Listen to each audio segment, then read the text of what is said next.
I never knew going over to my sister's place would change my life forever, but now, today I will finally be free after I share this deep secret I wanted taking to my grave. It started as an innocent plan to get some space after a small fight with my husband that Friday night. We'd been bickering over something trivial, but the tension between us felt heavier than usual. I needed a break to clear my head, so I decided to spend the weekend with Olivia. She's always been my safe haven, someone I can talk to without judgment. Before we get started, be sure to hit the subscribe button, stick around until the end, and give this video a thumbs up to show your support. Olivia and I have always been close, though our tempers sometimes clash. When I arrived at her house, suitcase in hand, I was expecting heart-to-hearts and maybe some wine-fueled laughter to soothe my frazzled nerves. But things didn't go as planned. As I walked into the kitchen to greet her, she looked stressed, juggling phone calls and a last-minute work crisis. "I'm so sorry, Maureen," she said, shoving a laptop into her bag. "I have to leave for an urgent business meeting. Marcus is here, though. You'll be fine." Marcus, her 19-year-old son, wandered into the room at that moment, his expression unreadable. "Hi," he muttered, barely glancing at me before grabbing a bottle of water and heading back upstairs. Olivia gave me a quick hug before rushing out the door, leaving me alone with him. The weekend began with a peculiar mix of tension and discomfort. Marcus had always been a handful, a rebellious teenager who seemed to thrive on pushing boundaries. Since his father's death, Olivia had struggled to keep him in line. I wasn't sure how to approach him, and he didn't make it easy, barely acknowledging my presence. I tried to focus on relaxing, but the quietness of the house felt oppressive, and my thoughts kept drifting back to the fight with my husband. Late that first night, strange noises woke me. The clinking of glass and faint shuffling echoed from the kitchen. My heart raced as I grabbed a lamp from the bedside table, my imagination conjuring worst-case scenarios. Creeping downstairs, I tightened my grip on the lamp, determined to face whatever, or whoever, was making the noise. When I stepped into the kitchen, the tension drained away in an instant. Marcus was standing in front of the open fridge, building an absurdly large sandwich. Piles of meat, cheese, and bread were stacked on the counter like he was preparing for a food-eating contest. I couldn't help blurting out, "Hungry much?" My voice came out sharper than intended. Marcus turned, smirking, utterly unfazed. "What can I say? Midnight snacks are my specialty." His casual tone and amused expression irritated me. Here I was, terrified out of my mind, and he was treating this like a joke. "You scared me half to death," I snapped, lowering the lamp, but still clutching it like a lifeline. "Didn't mean to wake you," he said, shrugging with feigned innocence. He continued stacking ingredients, seemingly unbothered by my presence. His nonchalance grated on my nerves, but there was something about the moment that made me laugh, a short, nervous chuckle that escaped before I could stop it. For the first time, I really looked at him. His sharp jawline, the confident way he carried himself, it reminded me of his father. The resemblance caught me off guard. I hadn't thought about Olivia's late husband in years, but seeing those same features on Marcus stirred something deep inside me.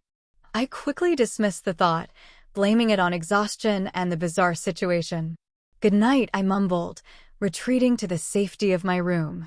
But even as I climbed back into bed, sleep didn't come easily. The image of Marcus standing in the kitchen, so self-assured yet unknowable, lingered in my thoughts.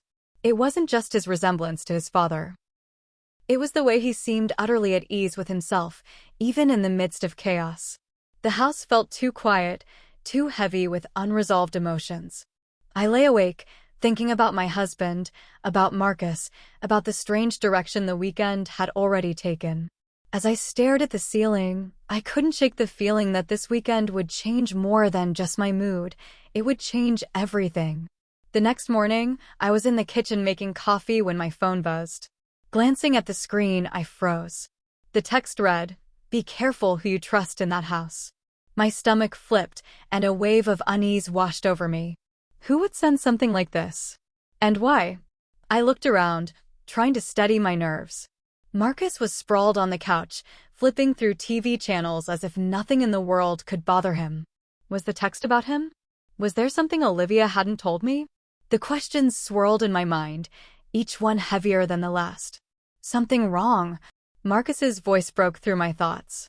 He was watching me now, his brow raised in mild curiosity. I forced a smile, sliding my phone face down on the counter. Nothing. Just spam. His smirk told me he didn't buy it, but he didn't push. The rest of the morning was fraught with tension. Every time Marcus moved, my eyes followed, studying his casual demeanor, searching for any sign of duplicity. He seemed so at ease, yet the words of the text wouldn't leave me. Be careful who you trust in that house. I paced the living room while Marcus, oblivious or deliberately indifferent, continued lounging. My thoughts spiraled. Was I overthinking? Or was there a hidden truth I hadn't uncovered yet? The text hung in the air between us, unspoken but undeniable, casting a shadow over the house that grew darker by the minute. Later that afternoon, a loud, insistent knock shattered the uneasy quiet. I jumped, my heart racing as the sound echoed through the house. Before I could react, Marcus strode toward the door, his jaw clenched. The moment he opened it, a burly man stepped forward, his presence filling the doorway. "Where's my money, kid?" the man barked, his voice low and menacing. Marcus stiffened but didn't answer. I stepped forward, trying to keep my voice steady. "What's going on here?" The man turned to me, his gaze cold. "Your boy owes me money. A lot of it. I'm not leaving without it." Marcus's silence was deafening. "Is this true?" I demanded. Reluctantly, he nodded, his face a mixture of shame and defiance. Fury bubbled inside me. "How could you do something so reckless?" I hissed. The man, growing impatient, folded his arms. "Are you paying up or not?" With no other choice, I handed over the cash I had, my hands trembling. "This is the last time," I snapped at Marcus as I slammed the door shut. He stormed off without a word, leaving me alone with my anger and the realization that this weekend was spiraling into something I couldn't control. The house was eerily quiet that night. I had spent hours replaying the confrontation at the door, my anger at Marcus clashing with a growing sense of concern. The kid was reckless, yes, but the shame in his eyes earlier had been real. I couldn't shake the feeling that there was more to his story. I wandered into the living room, my steps hesitant. There he was, sitting on the couch in the dark, his face illuminated by the faint glow of a table lamp. His shoulders were slumped, his hands clasped tightly together. He didn't look up when I walked in, and for a moment I hesitated. But something in his silence called to me.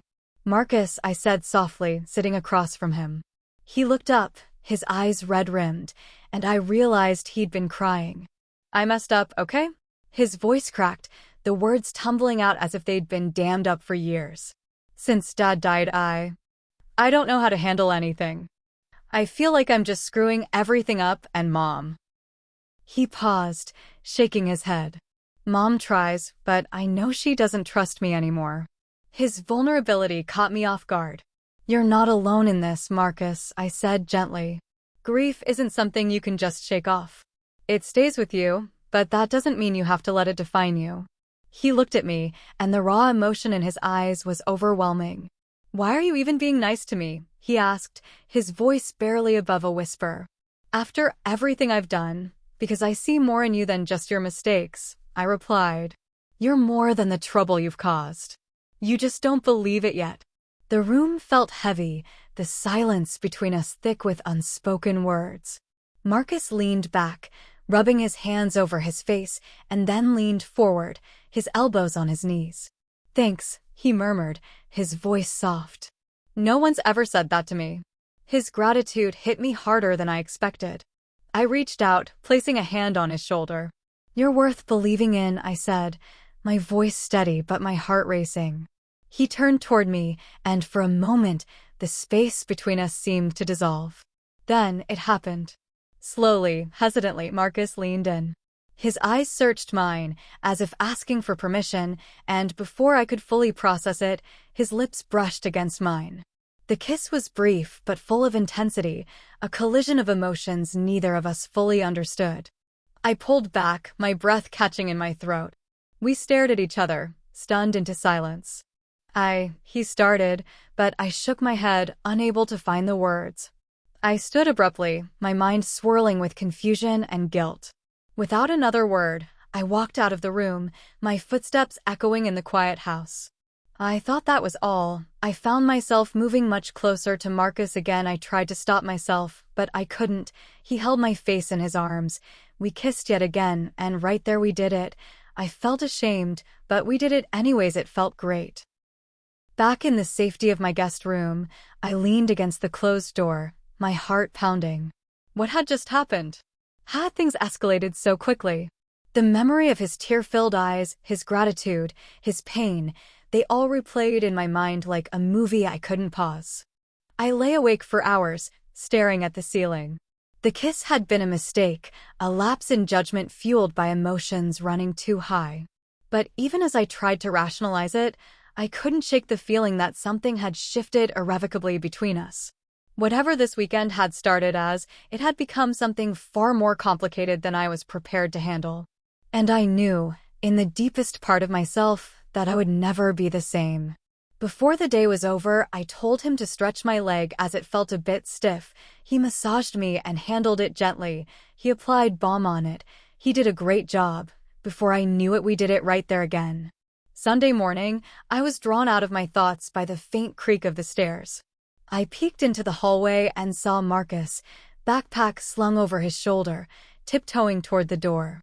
His body language was tense, as if every step carried the weight of his decision. "Where do you think you're going?" I asked, my voice firm. He froze, caught like a deer in headlights, before turning to face me. His expression was a mix of defiance and defeat. "I can't stay here. I'm just a problem for everyone." I stepped in front of the door, arms crossed. "Running away won't solve anything, Marcus. You need to face this, not run from it." Tears welled in his eyes as he dropped the bag and sank onto the steps. "I mess everything up. Mom, you, everyone. It's better if I just disappear." His voice cracked, and he buried his face in his hands. I sat beside him, placing a hand on his shoulder. "You're not a burden, Marcus. You're hurting, and that's okay. But you're not alone in this." He broke down, leaning into me as I held him. The bond between us deepened, though the weight of unspoken emotions lingered, heavy and unresolved. By evening, the sound of Olivia's car pulling into the driveway shattered the quiet tension of the house. She entered, her cheerful energy filling the room as if the past 2 days had been uneventful. "Thank you so much for watching, Marcus, Maureen," she said warmly, giving me a hug. I hope he wasn't too much trouble. I managed to smile, nodding as though everything was fine. "He was good," I said, the secret I shared with Marcus weighing heavily on my chest.